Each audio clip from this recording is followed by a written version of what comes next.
श्री कृष्ण जगत गुरु है, क्योंकि उनका प्रत्येक कर्म मनुष्य को कुछ न कुछ सिखाता है, कुछ न कुछ प्रेरणा प्रदान करता है।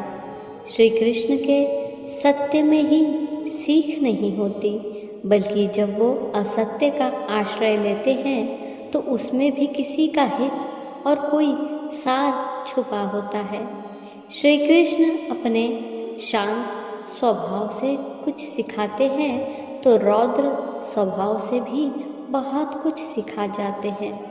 श्री कृष्ण युद्ध लड़कर कुछ सिखाते हैं तो युद्ध में पीठ दिखाकर भागने में भी बहुत बड़ी सीख प्रदान कर जाते हैं। आइए वीडियो को शुरू करते हैं।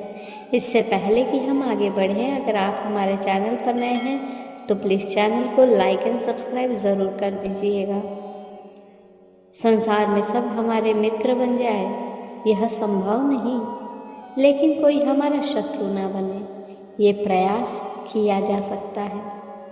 हमारे मुख से सबके लिए प्रशंसा के शब्द ना निकले कोई बात नहीं, पर हमारे मुख से किसी की निंदा ना हो ये तो किया जा सकता है। आप किसी को अपनी थाली से रोटी निकाल कर नहीं खिला सकते तो किसी के निवाले को छीनने वाले भी ना बनो।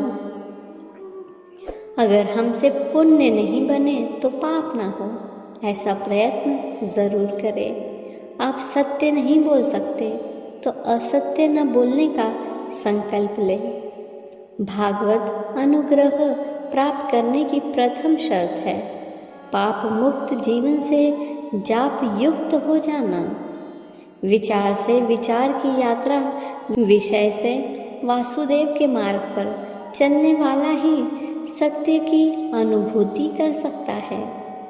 हमारा जीवन स्वयं के साथ साथ दूसरों के लिए सदा कल्याण स्वरूप बने, ऐसा निरत प्रयास करना चाहिए। कर्म ऐसे करो कि स्वयं तो पाप से बचो ही, मगर दूसरों को भी पाप से बचा सको अथवा दूसरों के पापों का हरण कर सको। भगवान श्री कृष्ण एक महान कर्मयोगी थे। उन्होंने अर्जुन को यही समझाया कि हे अर्जुन, माना कि कर्म थोड़ा दुखदायी होता है, लेकिन बिना कर्म किए सुख की प्राप्ति भी नहीं हो सकती।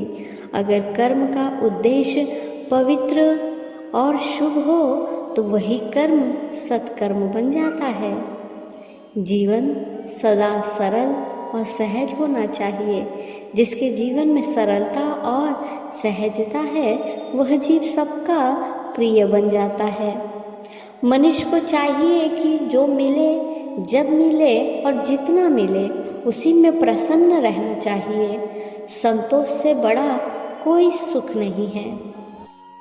समय के गुलाम मत बनो, बल्कि अपने काम के प्रति इतने प्रतिबद्ध बनो कि समय आपका गुलाम बन जाए। भले ही भगवान ने हमें वक्त को रोकने की शक्ति ना दी हो, पर आने वाले अपने वक्त को बदलने की शक्ति ज़रूर दी है।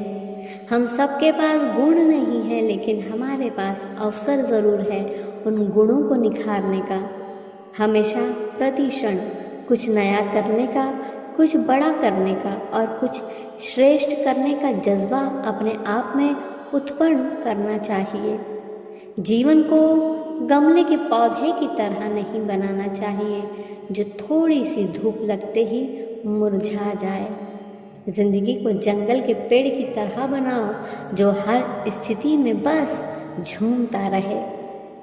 दुनिया की बातों को सुनो, जो काम का है उसे जीवन में उतारो, जो काम का नहीं है उसे जीवन से उतारो। सबकी सुनो, मगर जो काम का हो केवल उसे चुनो। हम सदा शुभ करें, श्रेष्ठ करें और सदैव इस बात का ध्यान रहे कि हमारा प्रत्येक आचरण धर्ममय हो।